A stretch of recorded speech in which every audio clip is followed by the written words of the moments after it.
Commander? Do you have a few minutes to talk? One-on-one? Sure.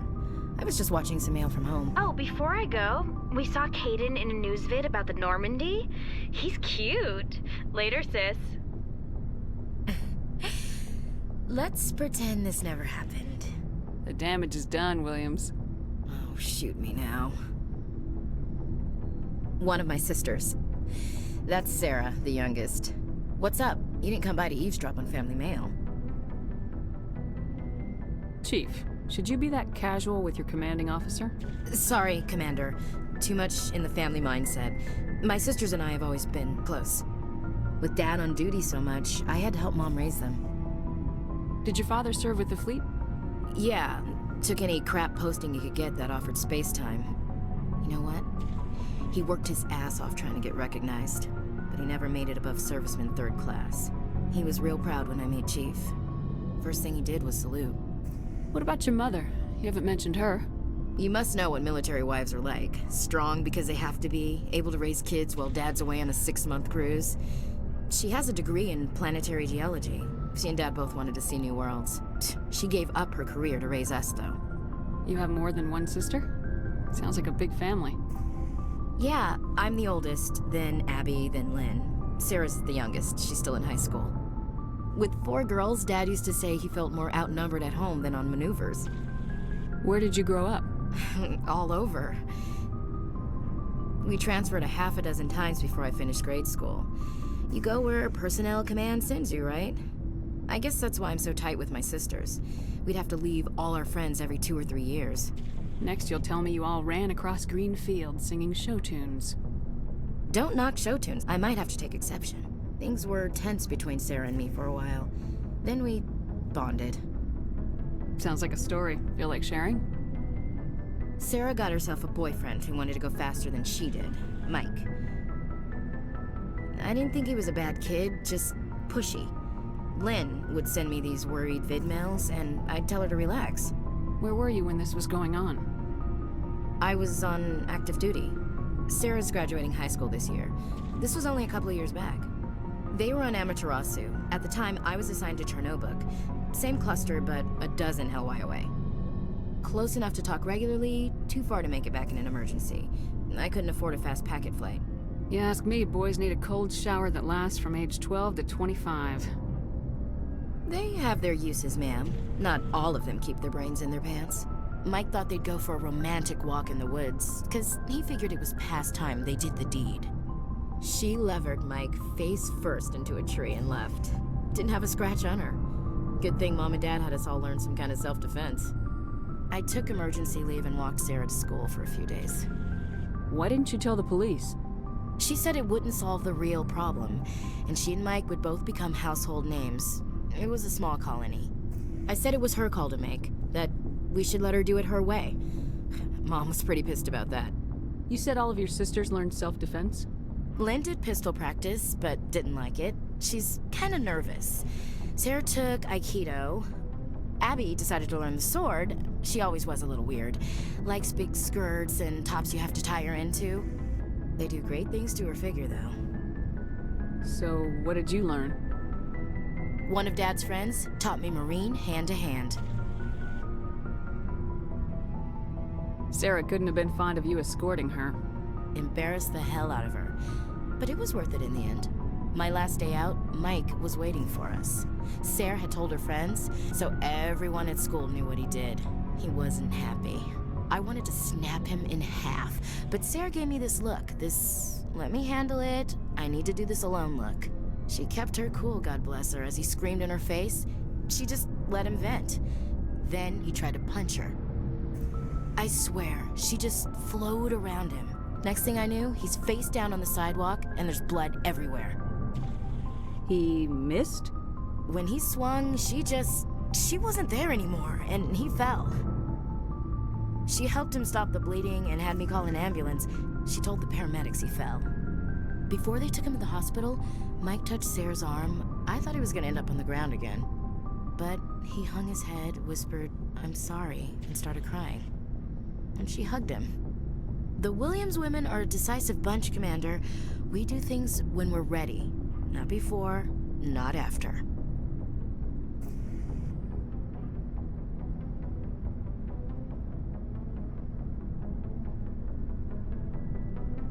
You were right about one thing. That wasn't interesting. And where was your father during all this? Dad always wanted to serve in space, but he wanted us to have real ground under our feet. He'd say, space is beautiful, but you can't raise a family there. I cannot rest from travel. I will drink life to the lees. All times I've enjoyed greatly, have suffered greatly, both with those that loved me and alone. For always roaming with a hungry heart, much have I seen and known, cities of men and manners, climates, councils, governments. I never thought I'd hear you reciting poetry. Just because I can drill you between the eyes at 100 meters doesn't mean I can't like sensitive stuff. Just don't spread it around. Ulysses was my dad's favorite poem. Every time he shipped out, he recorded me reading it. He had a dozen versions when he retired. Does he still like it? I sure hope so. I read it to his grave every time I go home. Dad passed on a few years back. He's probably still watching, though. He's not a zombie, is he? You know, from heaven, wherever that is. That's not a problem with you, is it? That I believe in God? That depends on whether you have a problem with people who don't believe in God. Commander, I'm not some kind of zealot. I believe in God. What everyone else believes is their business. I should get back to my duties. Didn't mean to take up so much of your time. Dismissed, Chief. Ma'am.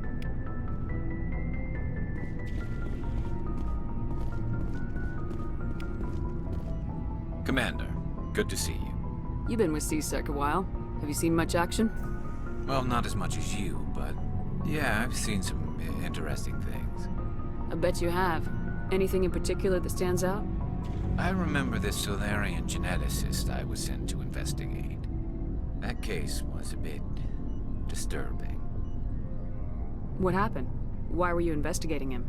I was tasked with tracking black market trade on the Citadel. Most of it harmless, nothing I needed to pursue.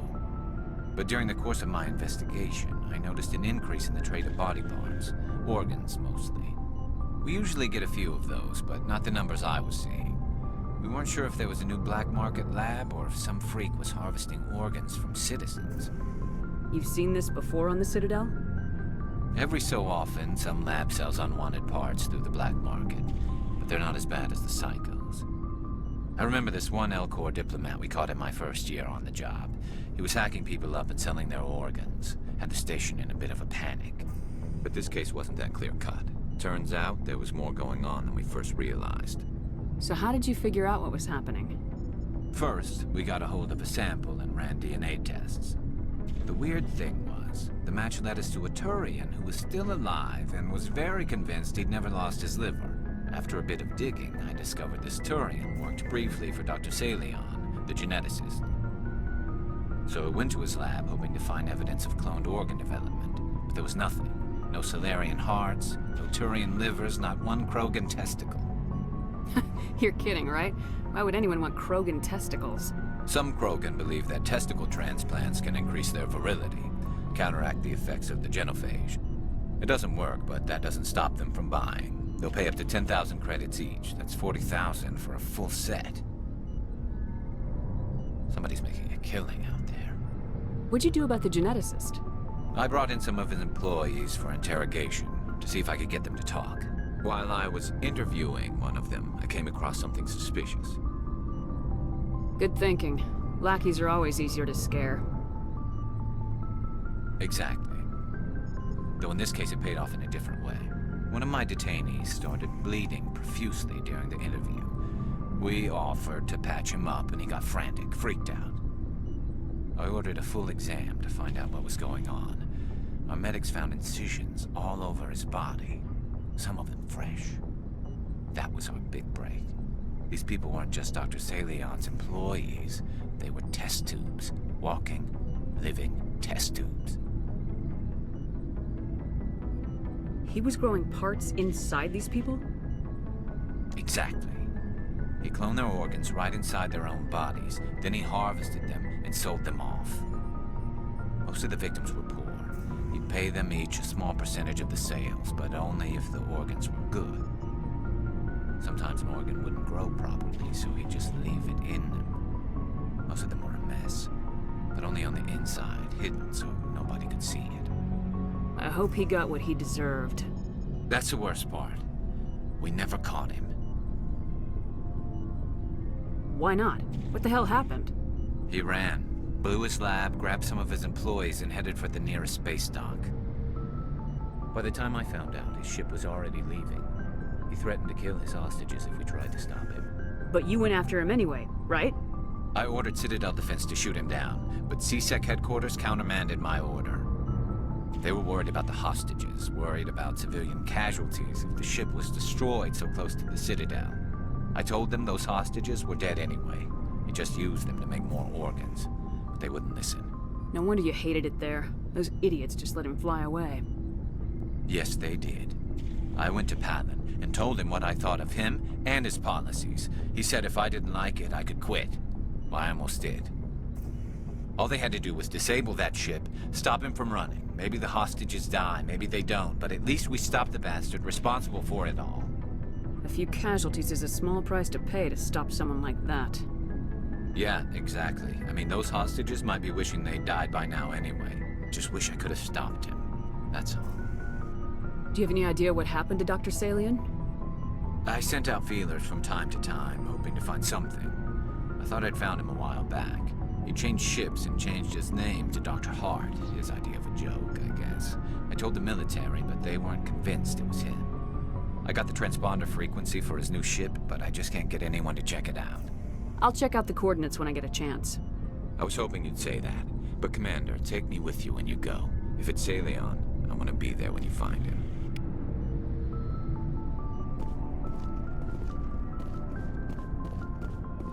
So, we've got Saren on the run. It won't be long now. Saren's good, but I'm better. Good. He's rotten. To the core. I could tell as soon as I met him. Why didn't you tell me this sooner? I would've if I thought it was important. I'll decide what's important. Now tell me how you know Saren. This was a while ago. A bunch of mercs were bragging about a job out near the edges of the Terminus systems. They said it paid well and the boss was never around to ride them. They said he was looking for more men, too. So I checked it out. I didn't know Saren was openly recruiting mercs. It wasn't that open, and he only showed his face once. We'd been raiding ships in the area for months when we took out this massive cargo freighter. Our biggest haul yet. I was on board checking bodies for valuables, looking for some extra credits. That's when I saw him. What did Saren want with the ship? I don't know what he wanted. He was just moving through the ship, watching. A couple of the mercs called him by name, but he never spoke to them. Never spoke to anyone. I had a really bad feeling about him, so I got the hell out. Didn't even wait to get paid. What kind of cargo was the freighter carrying? What was Saren after? I don't know. All I saw on that ship was food and medical supplies. There were some basic weapons, but nothing big. If there was anything of value on that ship, I didn't see it. That's why I didn't mention it sooner. Whose ship was it? There was a Volus trading vessel. Big one. Lots of guards. But they were no match for us. That's the only time you saw him? Yeah. Didn't even know who he was. Still wouldn't if I hadn't joined up with you. But my instincts were right. Every other merc on that mission turned up dead within a week. Every damn one. So long, Rex. Shepard.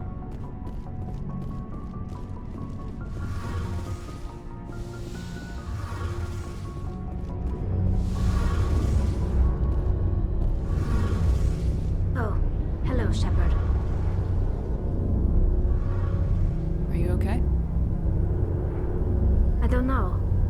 your ship is amazing, and your crew's been really great to me, especially your chief engineer.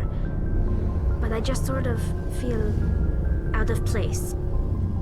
The Normandy runs so smooth it feels like we're not even moving, and the engines are so quiet. How do you sleep at night? The silence wakes you up? Back on the flotilla, the last thing you want to hear is silence.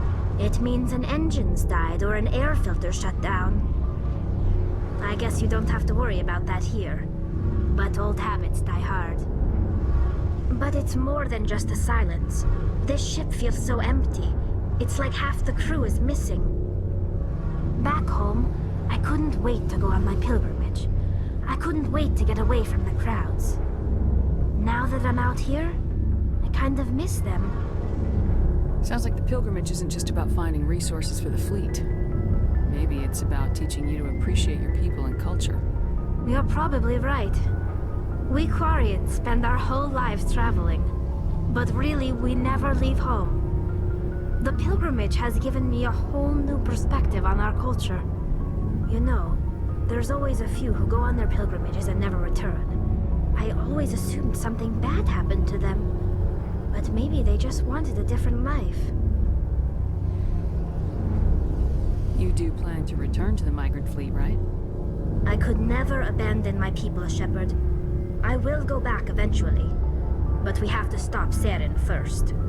Otherwise, I might not have a home to go back to. I should go. See you later.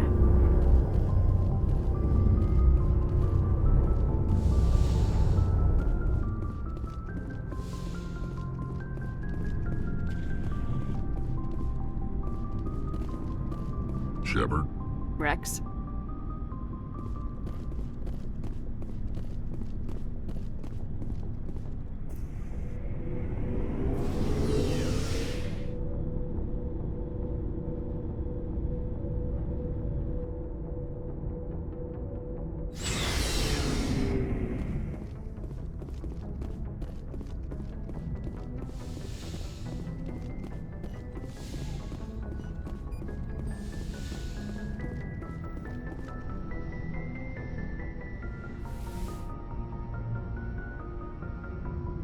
I get the feeling you want to ask me something, Commander.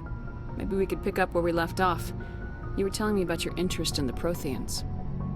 Actually, I think I was talking about my interest in you, and making a fool of myself in the process. As I said, I am not used to dealing with people, especially humans. I did not really know much about your species when we first met, Shepard. I found it hard to take humanity seriously. Your kind always seemed so rushed and high-strung. We don't have the luxury of time, and Asari can live for 1,000 years. We're lucky if we hit 150. That is true. At first I thought that was a weakness of your species. After spending time with you and your crew, however, I think it may actually be an advantage. You humans are creatures of action. You pursue your goals with an almost indomitable determination. It is an admirable trait, but also an intimidating one. You're scared of us? Unfortunately, the rest of the galaxy sees humanity as something of a bully. You run over anyone in your path to get what you want.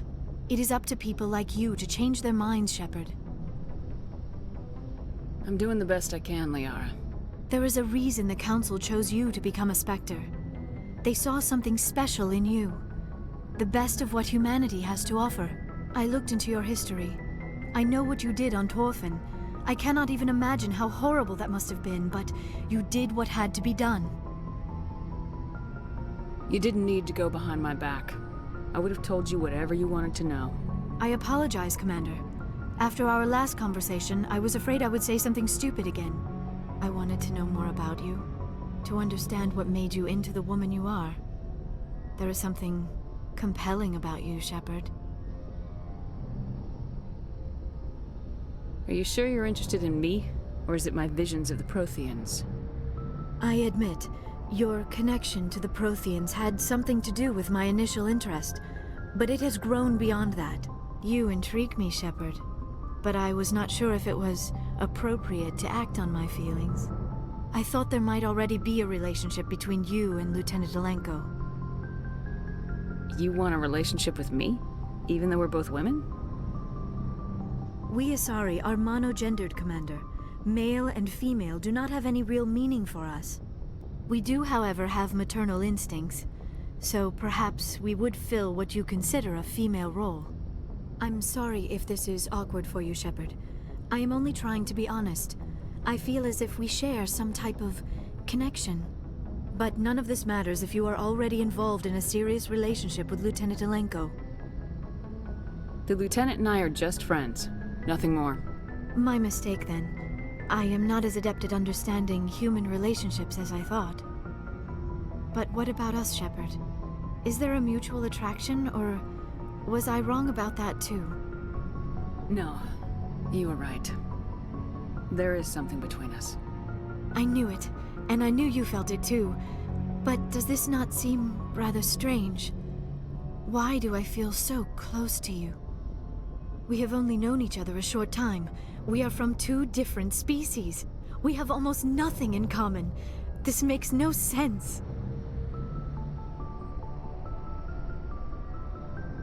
Quit thinking like a scientist. Logic doesn't work when it comes to relationships. Just let yourself get swept up in the storm. You make it sound so chaotic, so dangerous. A little danger makes things exciting. This is all a bit overwhelming. I am not used to this. You. I need some time.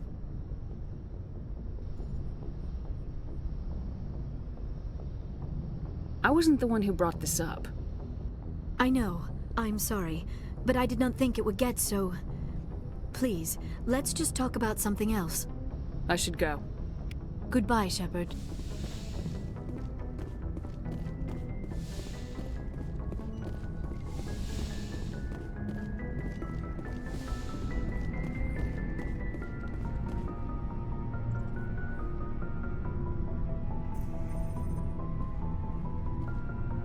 Do you have some time to talk now, Commander?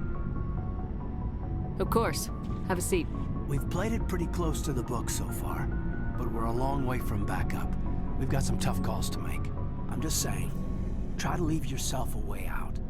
I've seen what cutting corners can do, and I'd hate to have that happen to you, Shepard. Commander. That's not the appropriate way to address your commanding officer, Lieutenant. Sorry, ma'am. Maybe I got a bad signal. And if you're a... maybe there's someone else you'd rather confide in. Ma'am. All right, Alenko. Off the record, permission to speak candidly, cross my heart and hope to die. What are you talking about? Dr. Tassoni, ma'am. There's a lower deck rumor that she's, interested in you as more than a source of Prothean data. She's a very interesting lady. Not to my, tastes, but, I never claimed to be big on alien culture. You seem awfully worried about my personal affairs. It's just that we don't have much downtime these days. I like being around you, but I don't want to take up your personal time. Look, you didn't want to talk about Liara, did you? What's your real issue?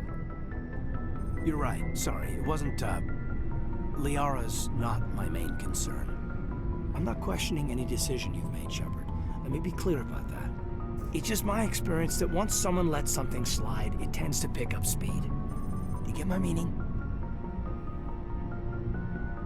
Alenko, if you have one failure, it's an inability to speak directly. Sorry. I'm not looking to dump any baggage, Shepard. You know the records about the biotic trading out on Jump Zero? They're all classified. Because the Alliance made mistakes. After first contact, Kinetics was set up to track Element Zero exposures and develop implants for humans. Once we had an embassy on the Citadel, Kinetics could bring in experts instead of taking it slow. Is there some reason we couldn't learn it on our own? They didn't know where to start. Hell, it took a couple of years to even link biotics and EZO. Forget trying to get the kids to move stuff. They had trouble just helping them not break their own limbs. And their choice of teachers didn't help much. The only experts would have to be aliens. Dead on. Turians, actually. That's why Kinetics kept it a secret.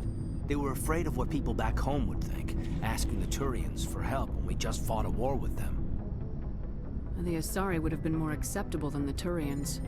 Yes, but the company didn't go through the Citadel. It would have made Earth look weak, so they discreetly hired some Turian mercenaries. Get your knuckles rapped a few times, Lieutenant? Yeah, you could say that. Our instructor was a Turian by the name of Commander Vernus. To introduce himself, he liked to say, "I was at the helm of the dreadnought that killed your father." Well, I told him my dad wasn't in the war. He'd retired to Vancouver. My family had an inland home that matured to New Beachfront. Vernus had it in for me after that. He cut corners, pushed hard.